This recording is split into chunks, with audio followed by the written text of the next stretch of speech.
Hello friends, welcome to your channel GS with Pravesh. और हम लोग आज पीआईबी का जो 16 अप्रैल 2025 की जो इम्पोर्टेंट न्यूज़ थी उनको इस वीडियो में डिस्कस करेंगे from the point of view of UPSC exams में, चाहे आप एनडीए दे रहे हो या फिर आप यूपीएससी सिविल सर्विसेज का दे रहे हो या सीडीएस दे रहे हो, उन सभी में इनसे क्वेश्चंस पूछे जा सकते हैं। तो जो सबसे पहली आज हमारी न्यूज़ है, that is related to telephonic conversation between prime minister Shri Narendra Modi and the president of Finland mister Alexander Stubb. ठीक है, तो हमको यहाँ पर दो चीजें पता चल गई। एक कि प्रेसिडेंट कौन है फिनलैंड के, अलेक्जेंडर स्टब हैं, और अभी प्राइम मिनिस्टर नरेंद्र मोदी ने उनके साथ बात की है। ठीक है, और जब प्राइम मिनिस्टर किसी के साथ बात करते हैं तो वो फालतू बातें नहीं होती हैं, वो बड़े काम की बातें होती हैं, वो आपसे पूछी जा सकती हैं एग्जाम में। और फिनलैंड के बारे में थोड़ा सा देख लेते हैं। फिनलैंड की जो कैपिटल है वो हेलेंस्की है। इस चीज़ को याद रखिएगा। फिनलैंड जो है वो स्वीडन और रशिया दोनों के साथ बॉर्डर शेयर करता है।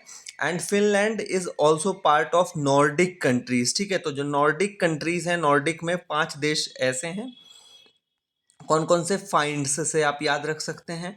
Finland, Iceland, Norway, Denmark and Sweden. ठीक है, अभी एक दिन पहले 15 अप्रैल को जो है प्रधानमंत्री जी ने डेनमार्क के जो प्राइम मिनिस्टर है उनके साथ बात की थी, और अभी फिनलैंड के प्रेसिडेंट के साथ बात की है। तो इस चीज़ को हम लोग याद रखेंगे कि Finland is part of Nordic countries and president of Finland is mister Alexander Stubb. ठीक है, then come to the next news, and next news is related to defense, and chief of defense staff has conferred MacGregor Memorial Medal award to 4 armed forces personnel for outstanding contribution in military reconnaissance, exploration and adventure। ठीक है, तो यहाँ पर हमको तुरंत हम लोग देखते हैं क्या क्या न्यूज़ हमारे काम की है। सबसे पहले तो एक chief of defence staff CDS कौन है हमारे, अभी जो है वो जनरल अनिल चौहान साहब हैं। ठीक है, तो इस चीज़ को याद रखिएगा। सीडीएस कौन है, यहाँ पर आप उनका नाम भी देख सकते हैं। चीफ ऑफ डिफेंस स्टाफ हमारे कौन है? जनरल अनिल चौहान। ठीक है, और उसके बाद जो हमारा नेक्स्ट जो हमको याद रखना है वो ये कि McGregor memorial medal, McGregor memorial medal ये आर्म्ड फोर्सेस को दिया जाता है। और किस चीज़ के लिए दिया जाता है? Military reconnaissance, exploration and adventure. ठीक है, तो इस चीज़ के लिए दिया जाता है। और अभी जो है ये 4 लोगों को दिया गया है। ठीक है, तो इसमें से 4 लोग कौन कौन से हैं? Wing commander D Panda, Indian air force, and EA R Rahul Kumar Pandey, Indian Navy. और 2024 के लिए, 2023 के लिए इनको 2 लोगों को दिया गया। 24 के लिए दिया गया है Ramratan Jat, Indian navy, and sergeant झूमर राम पूनिया, इंडियन एयरफोर्स। ठीक है, तो ये नाम याद रखना बहुत ज़्यादा ज़रूरी नहीं है, पर आपको ये पता होना चाहिए कि मैकग्रेगर मेमोरियल मेडल, और खासकर जो लोग एनडीए और सीडीएस की तैयारी कर रहे हैं वो ये ध्यान रखेंगे कि मैकग्रेगर मेमोरियल मेडल जो है वो किस चीज़ के लिए दिया जाता है। अब इसकी थोड़ा सा और हिस्ट्री देख लेते हैं कि ये किसके नाम पर पड़ा हुआ है। तो ये अवार्ड जो है वो इंस्टीट्यूट किया गया था 3 जुलाई 1888 को। बहुत ही पुराना अवार्ड है, ध्यान रखिएगा, 1888 को। और ये किसके नाम पर पड़ा हुआ है? Major general sir Charles Metcalfe MacGregor. ठीक है, जिन्होंने United Service Institution of India को फाउंड किया था 1870 में। ठीक है, और पहले जो है इसको दिया जाता था शुरुआत में मिलिट्री रिकॉनसा एंड एक्सप्लोरेटरी जर्नीज के लिए, और 1986 के बाद इसको military expeditions and adventure activities के लिए भी दिया जाता है। ठीक है, और इसके लिए कौन कौन सी फोर्सेस को दिया जा सकता है? आर्म्ड फोर्सेस को, टेरिटोरियल आर्मी को, रिजर्व फोर्सेस को, राष्ट्रीय राइफल्स को, आरआर जिनको बोला जाता है, एंड असम राइफल्स को। और आज तक जो है ये मेडल कितने लोगों को मिला है? 127 लोगों को मिला है, और उसमें से भी 103 लोग जो हैं वो आज़ादी से पहले के हैं, यानी पोस्ट इंडिपेंडेंट इंडिया में आज़ादी के बाद ये मेडल सिर्फ 24 लोगों को मिला है। ठीक है, तो आप समझ सकते हैं कि ये कितना प्रीशियस और कितना वो मेडल है कि बड़ी मुश्किल से लोगों को प्रोवाइड किया जाता है। ठीक है, और अभी जो है वो किन लोगों को मिला है? जो मेजर जिनका नाम हमको याद रखना चाहिए या जिसको हाईलाइट किया गया है पीआईबी में, वो है captain Younghusband 1890, major general Orde Charles Wingate 1943, major ZC Bakhshi. ठीक है, कर्नल नरिंदर कुमार जिन्होंने सियाचिन ग्लेशियर का एक्सप्लोरेशन किया था, ये याद रखिएगा, कर्नल नरिंदर कुमार का नाम, सियाचिन ग्लेशियर का एक्सप्लोरेशन, और उसके बाद इंडिया ने अपना सियाचिन में कैंप बना दिया था। और यही कारण है कि सियाचिन ग्लेशियर में आज इंडियन आर्मी बैठी हुई है कर्नल नरेंद्र कुमार साहब के कारण, ठीक है। और हम लोग याद रखेंगे अभी जो लेटेस्ट मिला है किसको, वो है commander Dilip Donde and lieutenant commander Abhilash Tomy for their solo global circum navigation, ठीक है। तो इन लोगों का नाम हम याद रखेंगे इस चीज के लिए। Then next news is related to World Meteorological Organization.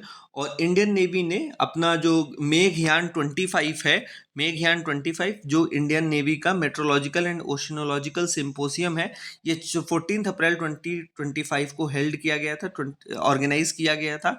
And it was to celebrate the formation of World Meteorological Organization and World Meteorological Organization Day 2025, ठीक है। तो इस चीज को याद रखिएगा। वर्ल्ड मेट्रोलॉजिकल ऑर्गेनाइजेशन जो है वो कब बना था, इस चीज को देख लेते हैं हम लोग। ये बना था 23 मार्च 1950 को। तो याद रखिएगा 23 मार्च 1950 को वर्ल्ड मेट्रोलॉजिकल ऑर्गेनाइजेशन का फॉर्मेशन हुआ था। And it is a specialized agency of United Nations responsible for promoting international cooperation on atmospheric science, climatology, hydrology and geophysics। और इसका हेडक्वार्टर कहाँ है? Headquarter of WMO is in Geneva. Geneva Switzerland के अंदर है और जिनेवा में इसका हेडक्वार्टर है। तो इस चीज को हम लोग याद रखेंगे। Then come to the next news. और जो हमारी नेक्स्ट न्यूज है that is related to Dustlik 6, ठीक है। अब इंडिया और उज्बेकिस्तान के बीच में जो ज्वाइंट मिलिट्री एक्सरसाइज है उसका नाम है डस्टलिक, ठीक है। तो इस चीज को याद रखिएगा, डस्टलिक 6 is a joint military exercise between India and Uzbekistan. और इस बार ये कहाँ पर हो रही है? ये foreign training node Aundh Pune में है, ठीक है। तो औंध जो फॉरेन ट्रेनिंग नोड है वो कहाँ है? हमारा पुणे में। और डस्टलिक जो मिलिट्री एक्सरसाइज है वो कहाँ पर हुई है? जो है वो इंडिया और उज्बेकिस्तान के बीच की ज्वाइंट मिलिट्री एक्सरसाइज है। Then come to the next news. और जो हमारी नेक्स्ट न्यूज है that is related to hydrogen fuel, ठीक है। और कोचिन शिपयार्ड इंडिया लिमिटेड ने इंडिया का पहला indigenously developed hydrogen fuel sea vessel बनाया है, ठीक है। तो हम लोग इस एक फैक्ट को याद रखेंगे सिंपल सा कि इंडिया का पहला हाइड्रोजन फ्यूल सी वेसल ये किसने बनाया है? ये बनाया है कोचिन शिपयार्ड इंडिया लिमिटेड ने, ठीक है। तो इस फैक्ट को आप याद रखिएगा।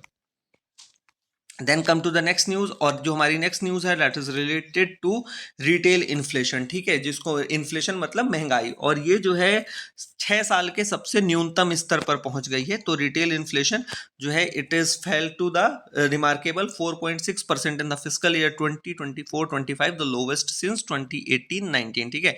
अब हमारे लिए पीएससी में कैसे क्वेश्चंस पूछे जा सकते हैं? एक तो आपसे पूछा जा सकता है कि इंडिया में रिटेल इन्फ्लेशन किससे नापी जाती है, ठीक है। तो रिटेल इन्फ्लेशन किससे नापी जाती है? आपकी कंज्यूमर प्राइस इंडेक्स के माध्यम से नापी जाती है। तो एक फैक्ट हमारा ये तैयार हो गया, रिटेल इन्फ्लेशन कैसे मेजर किया जाएगा? कंज्यूमर प्राइस इंडेक्स के माध्यम से मेजर किया जाएगा। देन इसके लिए जो हमारा बॉडी है, कौन सी बॉडी है जो कि इन्फ्लेशन को कंटिन्यूसली मॉनिटर करती है? It is RBI. आरबीआई जो अपनी मॉनेटरी पॉलिसी लाती है, मॉनेटरी पॉलिसी वो इसी के आधार पे इन्फ्लेशन को टारगेट करने के लिए लाती है। तो इस चीज को हम लोग याद रखेंगे। इसके बाद जो है इसमें एक और चीज जो हमको याद रखनी है वो ये कि रिटेल इन्फ्लेशन का कौन मेजर करता है, कौन कंज्यूमर प्राइस इंडेक्स कौन निकालता है? National statistical office. और नेशनल स्टैटिस्टिकल ऑफिस किस मिनिस्ट्री के अंडर काम करता है? Ministry of statistics and programme implementation, MOSPI। और रिटेल इन्फ्लेशन ये CPI का जो बेस ईयर है वो क्या है? 2012 है, ठीक है। बेस ईयर याद रखेंगे। तो यहाँ से हमने 3 फैक्ट्स देखे हैं। कौन निकालता है कंज्यूमर प्राइस इंडेक्स को? National statistical office. किस मिनिस्ट्री के अंदर काम करता है ये? Ministry of statistics and programme implementation. Base year क्या है कंज्यूमर प्राइस इंडेक्स का? वो है 2012, ठीक है। और इसका जो गिरना है वो ये बताता है कि प्राइस कितने बढ़े और कितने घटे, ठीक है। इसके बाद जो है वो जो हमारा CPI है उसकी थोड़ा हिस्ट्री देख लेते हैं कि इसको क्यों लाया गया था और इसका क्या फंक्शन है। इसको बेसिकली शुरुआत में लाया गया था वर्कर्स की जो कॉस्ट ऑफ लिविंग है उसको मेजर करने के लिए और उसको उस हिसाब से बढ़ाने घटाने के लिए, ठीक है।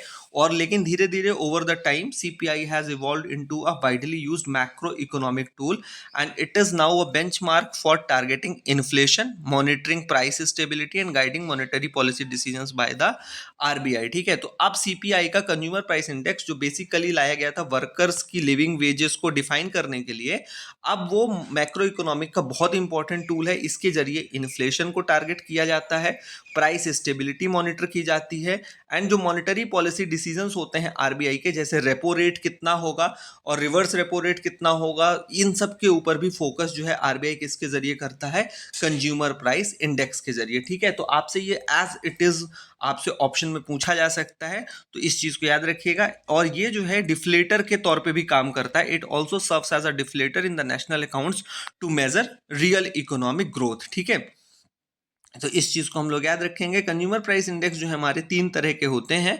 Consumer price index industrial workers IW, CPI AL for agricultural labourers and CPI RL for the rural labourers. ठीक है, तो इस चीज को याद रखिएगा, 3 तरह के CPI होते हैं। तो ये थी आज की हमारी सारी important news. Thanks for giving your time. Thank you and have a nice day.